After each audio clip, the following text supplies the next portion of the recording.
Welcome to another video guide for Global Scholarship for International Students. And today we'll be covering a topic that was requested by one of our subscribers, and it was the undergraduate application for Oxford University. And he also asked me to cover a little bit about the scholarships offered at Oxford. So we're going to cover the scholarship section as well. So it's going to take just a little while, but after covering the scholarship section, we'll go straight into applying for Oxford University undergraduate admissions. So we're going to go to the home page of University of Oxford, and the link to this is included in the video description down below. And we're going to click on admissions and click on undergraduate, so we're applying for at an undergraduate level. And if we scroll down, we can see international applicants here. So, and applying as an international student. And if we see here, we can just go straight into the application, but as I promised, I'm going to cover a little bit about the scholarship offered.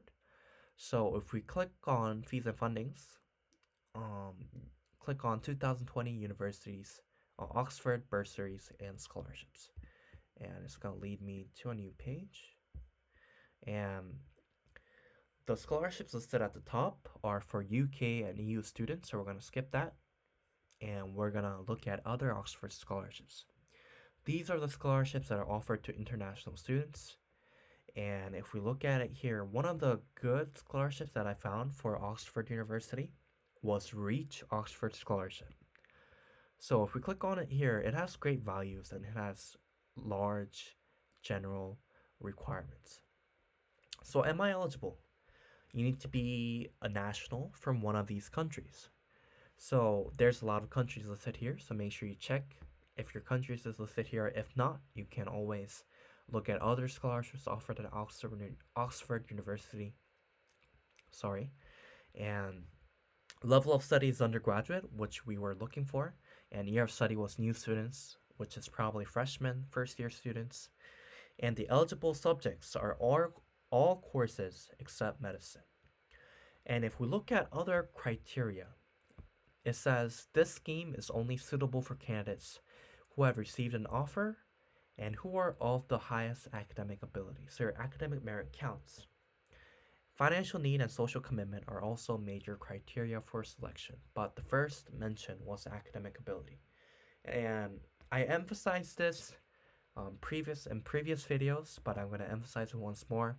Your academic achievements and your participation in extracurricular activities are one of the key factors when applying to scholarships, because that is what's going to set you apart from other scholarship applicants.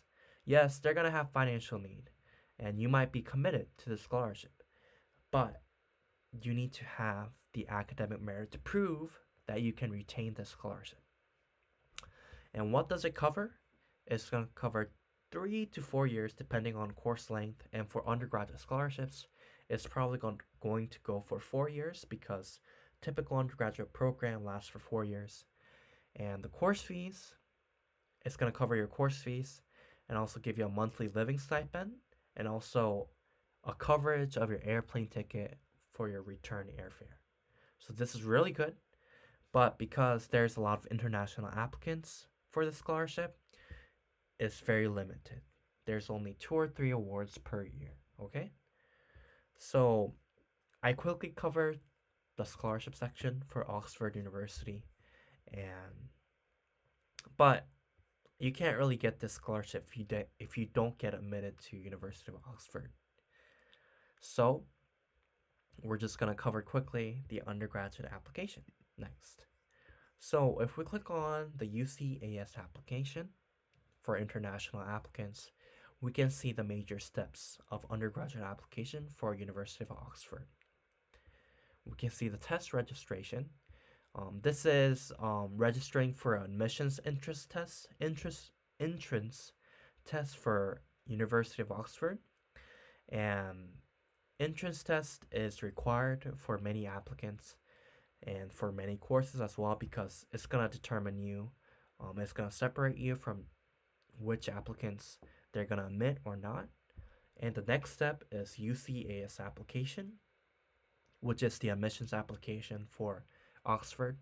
And written work is probably the essays they're going to require you to write. And if you do make it, and if you get shortlisted, they're going to invite you on an interview on campus at University of Oxford.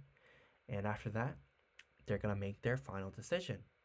So let's go to www.ucas.com and click on sign in and click on students and click on undergraduate and click on apply. So if we click on apply here, it's gonna ask you to log in or register. If you have previously used UCAS, you can log in. But if you're the first time user, register for UCAS, and it's gonna ask for email confirmation before allowing you to come. So for me, I redoed this video twice because I forgot my username, and for my second time, I forgot my password, so I had to do it over again. So it's kind of funny, so I just logged in first because I really didn't want to do it again. So if we look at it here, if we do log in, and if you have registered, you can look at personal details, and it's going to require to fill in all the information that you need. So it's going to require you to fill in all this information. And after filling in the personal details, it's going to require you to make a choice. So let's add a choice. And institution code, we can probably choose an institution. Let's see, Oxford. And as you can see, Oxford, University of Oxford. And you don't really have to know the institution code. You can just search. And also for course code, you can search campus. You can also search and starting date. You can also pick. So after saving, okay, so let's see. We're gonna click on a course. Can I just do this? Okay. Live at home while studying? No. Save. What is it? I'm gonna try to make it work, but it's not gonna let me.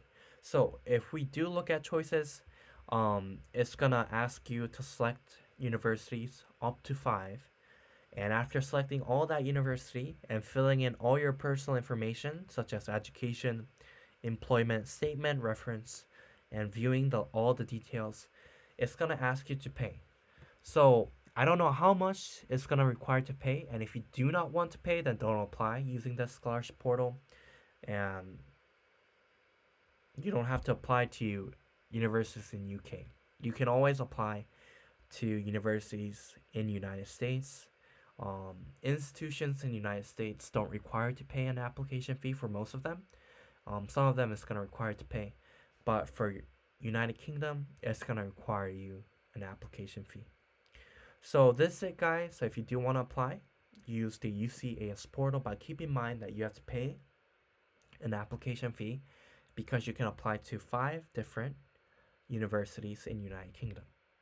And just to cover the undergraduate process one more time, you have to register for the admissions entrance test and apply to UCAS, do an essay, and if you do get this far, they're going to invite you for an on-campus interview, and they're going to make their final decision. And I hope this helps, and I'll see you in the next video. And if you do want me to cover anything, just make sure to comment down below, and I'll be sure to cover it if I can. And stay safe, and I'll see you in the next video.